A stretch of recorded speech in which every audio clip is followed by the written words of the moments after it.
What's the dealia? The dealia is back for another day, reading through the Gospels for our 30-day Gospel Reading Challenge, where we sit down together every day for 30 days and read through all 4 books of the Gospel, Matthew, Mark, Luke, and John. And today we are chugging along through the book of Mark. We were on chapters 7 and 8, so let's dive right in. Jesus starts teaching about purity. Okay, being the most pure, perfect lamb of all, he has a lot to say about this. And what's happening is he's in another argument with the Pharisees. Shocker. Okay, the Pharisees are always finding fault with Jesus. So they're asking him, why are your disciples not washing their hands before they're eating? Now, this isn't just like a regular schmegular, wash your hands so you're clean before you eat. Like, there is some strict ceremonial performances that they need to do before they can eat every day. And some really strict Pharisees and Jews at the time would do it between each course of a meal. And they would wash in this very particular way where the water had to trickle down their hands and they had to first do their fingers and then their wrists. It was crazy. Okay. And Jesus is fed up. He's like, you guys are such hypocrites because first of all, you're taking man-made understandings, man-interpreted understandings of God's law, and you're putting them at the same level, if not above God's law, which is totally wrong. And they are in the same breath breaking the law. So he gives the example of the fact that the law of Moses, the 10 Commandments, says that you should honor your father and your mother. Whereas the Pharisees will turn around and say, okay, what I was supposed to give to my father and my mother, I'm going to go ahead and give to God. And I'm going to say, screw you, mom and dad. I need to go be more holy and religious in the eyes of God. So I'm going to give everything I was going to give to you to God. And I'm going to be a better person for it. And what they're doing is they're really trying to maintain the image of who they are rather than just being actually heart postured towards the Lord. And that is just super displeasing to Jesus. It leaves a really bad taste in his mouth.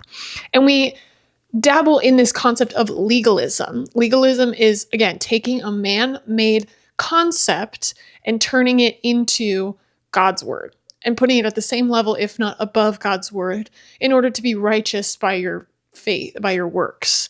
And that's just not what Jesus is about, okay? So he gets into that little argument with the Pharisees, and what he turns around and starts telling his disciples, like in private afterwards, is that it's really not about what goes into your body.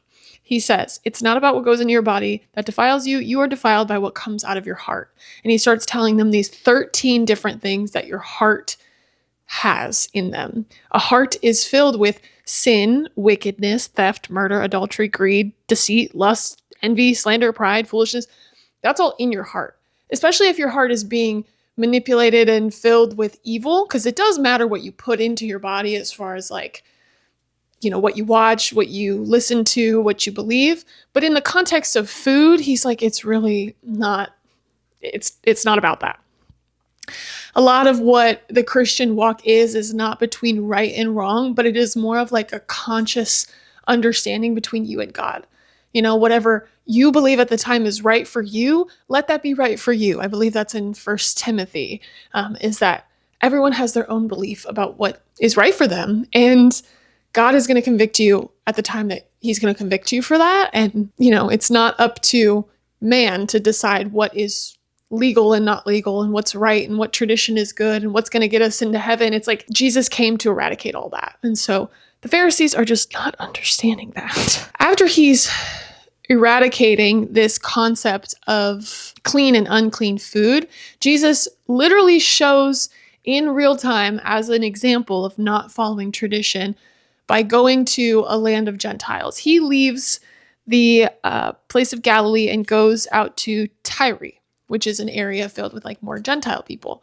And so in the essence of what he was just, you know, arguing with the Pharisees about with clean and unclean food, he goes and surrounds himself with unclean people or Gentiles. And as he's there, this woman comes up to him. She's a Gentile woman, and she's pleading and intercessing for her daughter who is sick. And Jesus is paying no attention to her, okay? He's like, literally tells her, it is not right to take food from the children, my own family of Jews, and throw it to the dogs.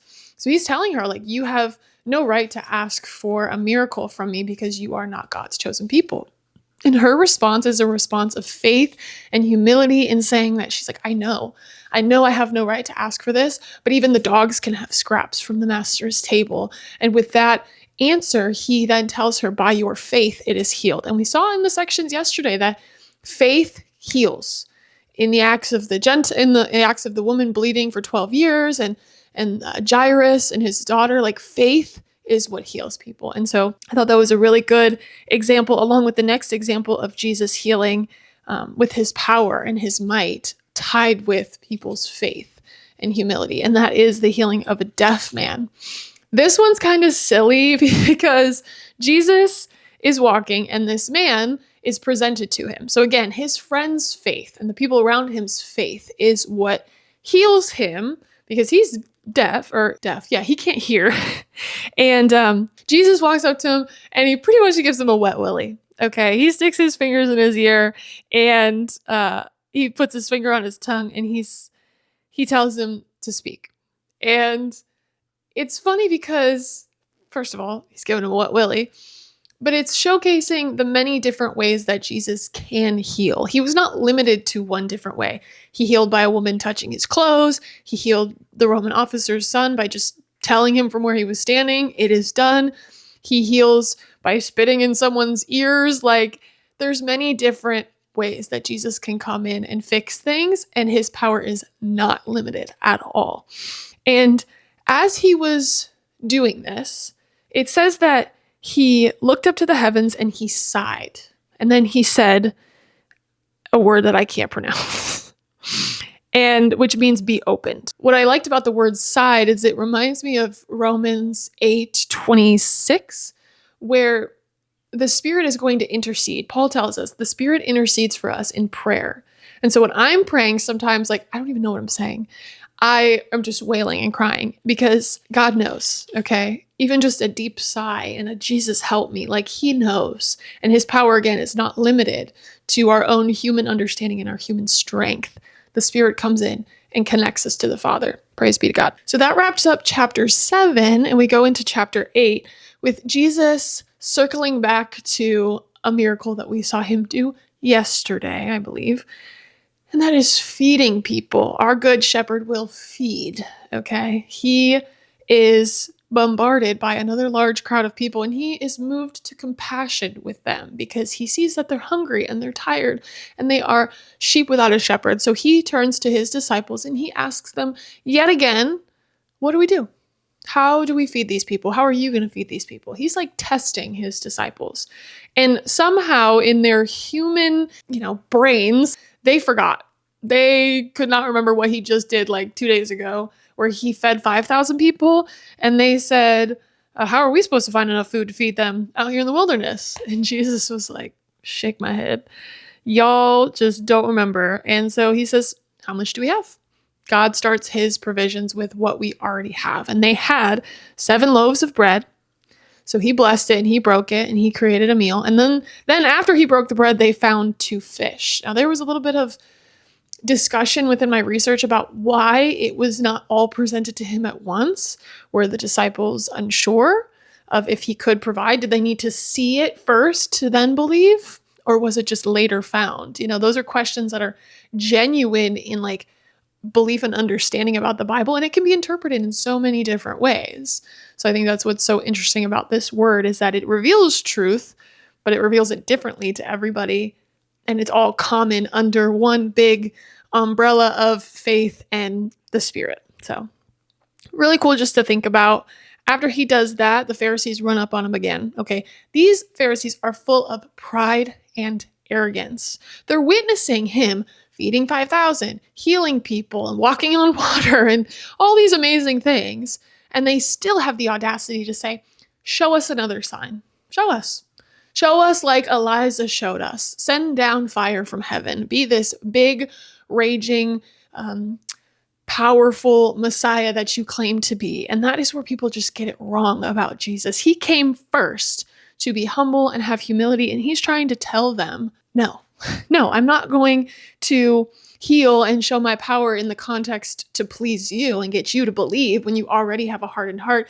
Jesus only shows his power in mercy towards people and healing towards people, because that is what God does for us. He doesn't do it just to have self pleasure, it's never a selfish act. He acts out of selflessness.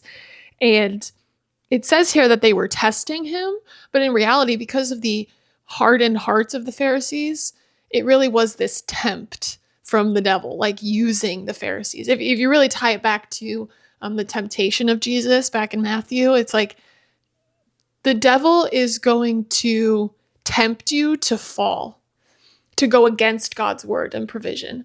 Whereas God is always going to test you to strengthen you and to turn back to Jesus. So what these Pharisees are doing, they're trying to get him to turn away, and he doesn't do it. He's like, absolutely not. So they go onto the boat, and then they cross to the other side of the lake. They skedaddle, they get out of there. And as they're on this boat and they're crossing over to the other side of the lake, the disciples suddenly realize they didn't bring any food. They didn't bring any bread. And Jesus was like, oh boy, here we go.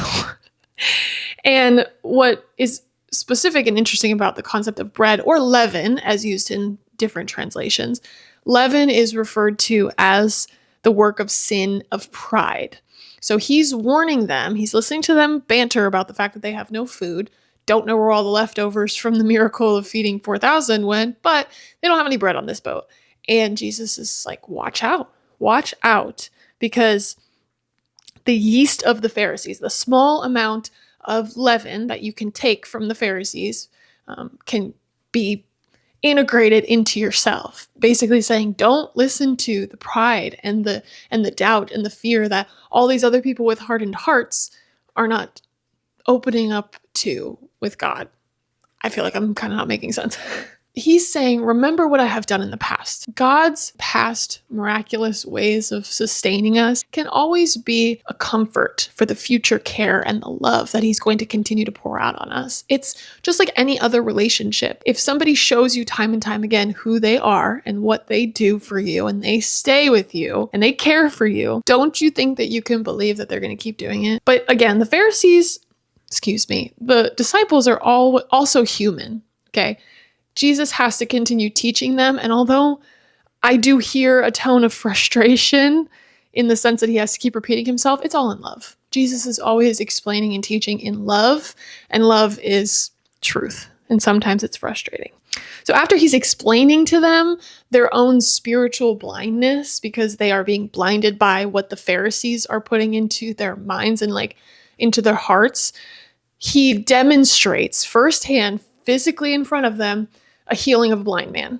They went up to the villages near Caesarea Philippi. I need to get a map because I don't know where that's at. And a blind man comes up to him. And Jesus spits in some mud and rubs it on his eyes, and his eyes are opened. And so it's so funny in the context of where this is placed. You always have to also look at not just the word, but the context of where it's at, because right after he's explaining to his disciples, you are being spiritually blinded by what the Pharisees are, saying to you, and what we're being surrounded by and what we're seeing within the people. Let me open your eyes and show you exactly who I am by healing this blind man and showing you that like sometimes it takes a little bit of rubbing. You gotta rub a little bit of dirt and spit in your eye and just open it up and say, wow, it was right in front of us the whole time. So after he heals the blind man, they're walking along, and Jesus is wondering what everyone's saying. What's the tea? What are people saying about me? What do people think? Who do they think I am? And Peter is saying, well, people think that you're John the Baptist, risen from the dead. People think you're Elijah. People think you're this other great prophet. Jesus was not asking because he actually cared about what anyone thought about him. He was asking to kind of tee them up for the next question. And that question is, who do you think I am? That's all that really matters. He is asking the disciples, who do you think I am? And Peter, with no hesitation, he straight up knocks it out of the park and says, you are the Messiah. And Jesus says, correct, you are blessed. But that he warned them not to tell anybody that, because if we go into the next section, people believed that the Messiah was this great, super powerful, strong, political, majestical figure that would come back and destroy the Roman government and overthrow the world. And that's his second coming. Okay, we got to wait for that one. His first coming was one of a humble, sacrificial servant. People didn't understand that. Even the disciples didn't understand that. They couldn't get it through their head over and over again. He's telling them undeniably, I will suffer. He's saying, I will suffer by the hands of the leading priests and the elders. They will kill me and I will rise again, pretty much. And he's saying this was prophesied back in Isaiah. This is not just him being like, yeah, that's going to happen. Like, I'm thinking about it. No, he's like, this has all been laid out. This is God's will. I'm telling you what God is saying. It's crazy because right after Peter says, I know you're the Messiah. I know who you are. You are the Son of God. You've shown us. I believe you 100%. He then is unwittingly unaware of the influence that he has from Satan. You know, he has God in his ear telling him and revealing to him, this is my son.